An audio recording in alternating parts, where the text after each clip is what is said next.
Salut les croqueurs de ballon, bienvenue sur Terre. Aujourd'hui, une émission un petit peu spéciale.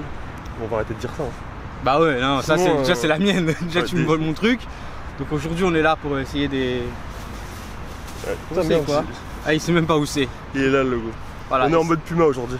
C'est surtout vers nos pieds qu'il faudra filmer après, où on a vraiment reçu des petites chaussures. Maintenant là. Voilà. Puma. Voilà, on les avait sortis de la boîte. Bon, on les avait sortis de la boîte il y a quelques jours. Maintenant on va vraiment les tester. Ma virgule. Là on va vraiment les tester, on va vous donner nos premières impressions. Oh, première et deuxième impression. Ouais, troisième même. Toutes nos impressions quoi en fait, de première à la dernière quoi. Tu diras l'impression que tu as eu aussi quand je t'aurai mis un petit point. Ça on verra, parce que j'aime bien les annonces d'avant-match. Tu vois. J'ai annoncé petit point, on va les essayer. C'est parti. Puma historiquement c'était un peu la troisième marque après Nike et Adidas. Carrément ouais. Et ça se voyait même sur la qualité des produits, hein, que se faisait un peu charrier sur ça. On sent que récemment ils veulent changer ça. Et que notamment la paire qu'on a au pied, la nouvelle Evo Power, et là on sent qu'ils veulent monter de level, qu'ils veulent rattraper Adidas et Nike.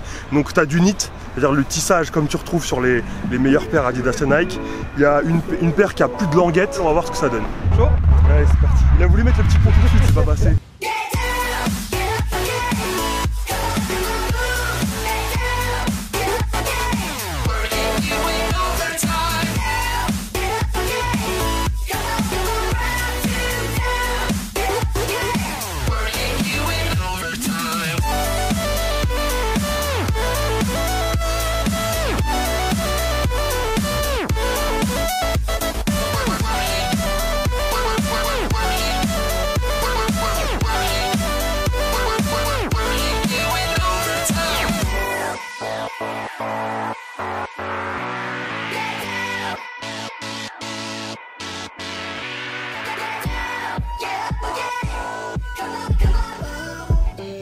Le design, moi neuve je les trouve assez belles, j'aime bien les couleurs, alors c'est une question de goût, j'aime bien. Par contre elles prennent cher très vite. Hein.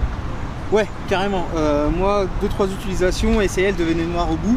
Après, c'est qu'un petit détail, hein, le fait qu'elles se salissent vite. Ouais, voilà, ouais. Bon, quand tu achètes une paire, tu sais très bien qu'elle sera amenée à être trouée. C'est comme quand tu achètes une paire blanche, tu sais qu'elle sera belle que neuve, quoi. C'est ça. La couleur, moi, je kiffe. Elle est vraiment pas en vraiment, on te remarque. Même le fait que le logo soit bleu, je trouve qu'au début, je me suis dit, waouh, bleu et jaune, ça fait faire bizarre avec du orange. Mais au final, je trouve que ça se marie bien ensemble. Pour ce qui est de la partie technique, quand on rentre sur le terrain, parce que là, c'est l'esthétisme, maintenant, on va rentrer dans le vif du sujet.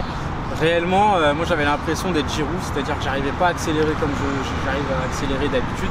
Je sentais que mon pied accrochait vachement sur le terrain. Donc ça c'est le point négatif quand on a un joueur qui joue vraiment sur sa vitesse.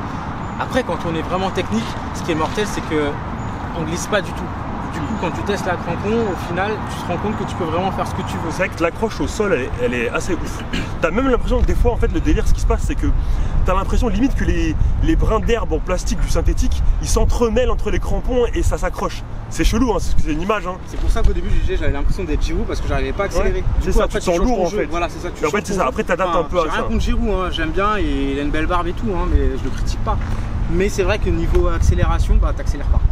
J'ai dû faire 6 ou 7 sessions avec, à chaque fois la sensation était de mieux en mieux. Donc à chaque fois que j'ai joué avec, mon pied s'est un peu plus fait, enfin la chaussure s'est un peu plus faite à mon pied et je me sentais de mieux en mieux, donc les frappes et tout ça, ça passait mieux. Et c'est vrai qu'au début, la première session, j'étais un peu genre putain je comprends pas, mon pied machin et tout, et en fait à chaque fois ça va mieux. Au niveau du confort, dès la première fois quand tu l'as filé la première fois, tu pensais quoi? Je me suis senti grave à l'aise. Tu sens vraiment que quand tu mets ton pied, déjà, ça se tasse à l'intérieur. Et du coup, tu es grave à l'aise. T'as pas les orteils compressés qui s'entremêlent, qui discutent entre eux dans la chaussure.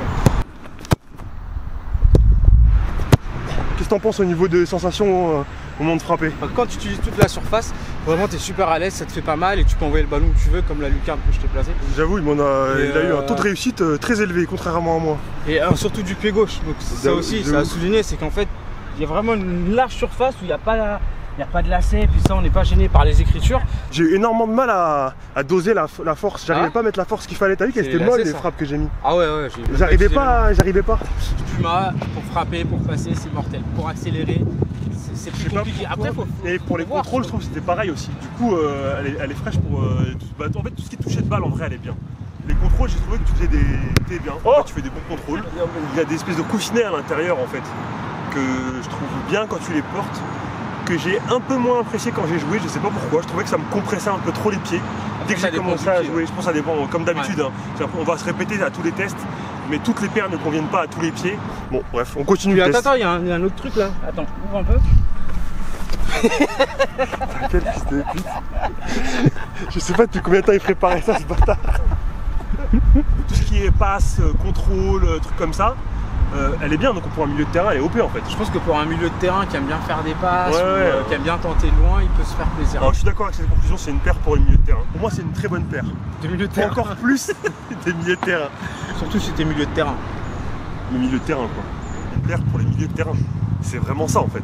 C'est une paire de milieu de terrain. C'est pas une paire déliée. En conclusion, un point que je soulignerais qui est important. Pour moi, c'est une très bonne paire.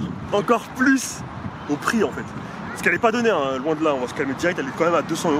Elle est loin des prix des hauts de gamme d'Adidas et Nike, qui sont en général à plus de 300 €. Donc à cette gamme de prix, il n'y a pas grande concurrence à ce niveau de qualité, hein. Ça c'est clair. Surtout si t'es milieu de terrain. Mais 6 ou quoi? Ou 8 ou 10? Non, 10. 10. Le milieu de terrain quoi. Ouais, offensif. Je m'occupe pas de la partie défensive. Je connais pas. Bon allez dégage, allez c'est bon. Allez, je me casse.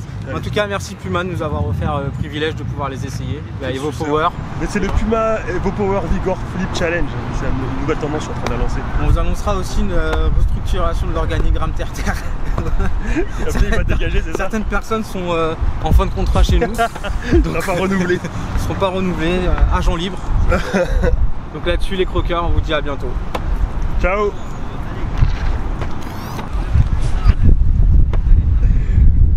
Vous voyez pas, mais en fait Alric qui est en train de filmer, ce bâtard il se fait chier, du coup il est sur son téléphone. Donc le mec filme comme ça sans regarder et il est comme ça en train d'envoyer des textos à des meufs genre ouais tu fais quoi ce soir?